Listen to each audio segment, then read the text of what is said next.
Faut-il repousser la mise en œuvre de cette nouvelle technologie de téléphone mobile comme veulent le faire les villes de Grenoble, de Bordeaux, de Tours ou bien même toute la Corse? Ce sont des villes ou des collectivités territoriales qui envisagent un moratoire. On en parle avec Nicolas Bérard. Bonjour. Bonjour. Vous êtes journaliste et vous êtes l'auteur d'un livre 5G, mon amour, enquête sur la face cachée des réseaux mobiles. Alors, le titre de votre livre le laisse entendre. Vous n'êtes vous-même pas très favorable au développement de la 5G. Expliquez-nous pourquoi. C'est-à-dire que quand je regarde objectivement le coût écologique du développement d'un tel réseau et que je le mets en balance avec les avantages et le modèle de société qui l'accompagne, effectivement, je me dis que c'est une très mauvaise idée de développer un tel réseau en 2020. Pourquoi le coût écologique ? Le coût écologique, d'abord parce qu'il va falloir le mettre en place, ce réseau. Donc ça va nécessiter de l'extractivisme, d'aller creuser toujours plus loin dans la terre pour sortir des matériaux. Ça va également consommer énormément d'énergie. On parle juste pour faire fonctionner les antennes d'une hausse de 2% de la consommation électrique au niveau français. C'est énorme à une période où tout le monde est d'accord pour dire qu'il faut mener une transition énergétique. Mais alors l'alternative, Nicolas Bérard, c'est quoi? C'est de rester à notre 4G qu'on a pour l'instant? Pourquoi pas? Je veux dire, pourquoi pas? On peut déjà faire quand même énormément de choses avec le réseau actuel. Pour ceux qui habitent dans les centres urbains, je parle, parce qu'effectivement, en dehors des grands centres urbains, il y a encore des zones blanches, il y a encore des zones où on capte très mal le réseau téléphonique. Mais donc ce réseau 5G est fait pour les urbains. Et en fait, ça marque une rupture par rapport au réseau précédent, parce que le but, c'est pas tellement de faire fonctionner nos smartphones, même si c'est comme ça que les promoteurs essayent d'attirer les citoyens en disant qu'ils auront des débits multipliés par 10. L'objectif principal en fait de ce réseau, c'est de faire fonctionner l'ensemble des objets qui nous entourent et de tous les connecter. Donc ça ira de notre frigo qui nous avertira quand il n'y aura plus de yaourt, à nos baskets qui nous diront combien de pas on a fait dans la journée, nos oreillers qui nous diront si on a bien dormi, etc., etc., etc. Ouais. Donc c'est ce monde-là, en fait, qui va avec la 5G. Mais alors, si on ne fait pas la 5G, le problème, Nicolas Bérard, c'est que tous les autres le font. On a tous les pays européens qui disposent d'une technologie, qui ont des téléphones qui vont plus vite, qui permettent de transmettre plus de données. Et puis la France qui reste un îlot en retard, isolé. Mais on verra si les autres pays le font. En tout cas, si on considère que tout est joué d'avance et que le développement de la 5G, puis de la 6G, puis de la 7G, si on considère que c'est une évolution naturelle du monde et qu'on n'a pas de choix à faire, à ce moment-là, ça sert plus à rien de voter. Et puis, on laisse les dirigeants mener le monde comme ils l'entendent.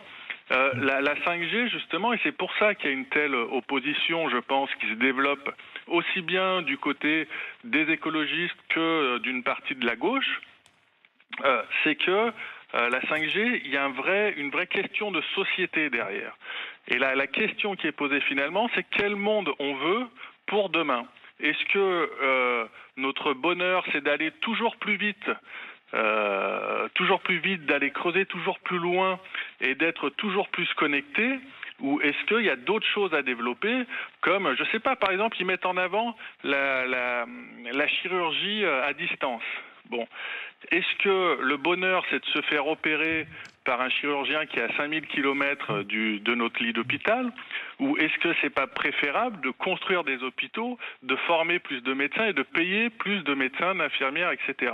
Le débat, en fait, doit se poser en ces termes-là. Vaste débat. Nicolas Bérard, on est rejoint justement par Anthony Morel, notre spécialiste des technologies. Anthony, quand vous entendez Nicolas Bérard, vous pensez quoi? Sur la chirurgie, c'est un bon exemple. Moi, je trouve que c'est pas une question de bonheur. C'est si le chirurgien qui est le mieux à même de m'opérer, si c'est le spécialiste mondial et qu'il est à 5000 km et que c'est lui qui peut m'opérer le mieux, moi, je serais très content qu'il y ait de la 5G et qu'il soit capable de m'opérer. Et on peut penser aussi à tous les pays où il n'y a pas d'infrastructure aujourd'hui, où justement ils ont du mal à avoir des bons médecins, des bons chirurgiens, etc. Ils seront très contents peut-être d'avoir des chirurgiens à distance qui pourront réaliser tout un tas d'opérations, pas seulement de la chirurgie d'ailleurs, mais ça peut être aussi de la télémédecine de manière un petit peu plus simple. Donc ce sont des outils qui vont avoir une utilité quand même très très forte. Effectivement, là où je rejoins un peu, c'est que le bonheur, c'est pas forcément de se connecter toujours plus vite, mais les usages, en fait, ça va pas être seulement le fait que moi, sur mon smartphone, je puisse regarder des vidéos en ultra haute définition. Il faut penser à tous les usages qui seront des usages d'entreprise, industriels. La téléchirurgie c'en est un. Il y en a plein d'autres qui vont arriver. La voiture autonome, évidemment. Alors, ce qu'il faut souligner, Nicolas Bérard, c'est que donc on a des collectivités territoriales aujourd'hui, des villes, principalement dirigées par les écolos, qui veulent un moratoire, sauf que ça ne relève pas des maires, cette affaire, non? L'installation d'antennes mobiles, ce n'est pas de la décision de la municipalité.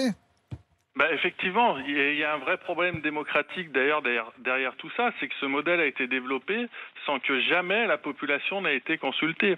Et ça explique aussi cette résistance qui se met en place, c'est que les gens s'aperçoivent qu'il y a tout un projet de société qui est sur les rails, qu'on cherche à installer maintenant à marche forcée, et qu'on leur explique qu'ils n'ont absolument rien à dire. La Convention citoyenne pour le climat a fait ses 149 propositions qui devaient être reprises telles quelles par le président de la République, et une de ces propositions, approuvée à 98%, ça a été de dire qu'il fallait un moratoire sur le déploiement de la 5G, le temps de mener des études d'impact sur le plan environnemental et sanitaire. Bon. Cette proposition n'est absolument pas reprise à l'heure actuelle par le gouvernement. Donc là encore, ça pose un vrai problème démocratique.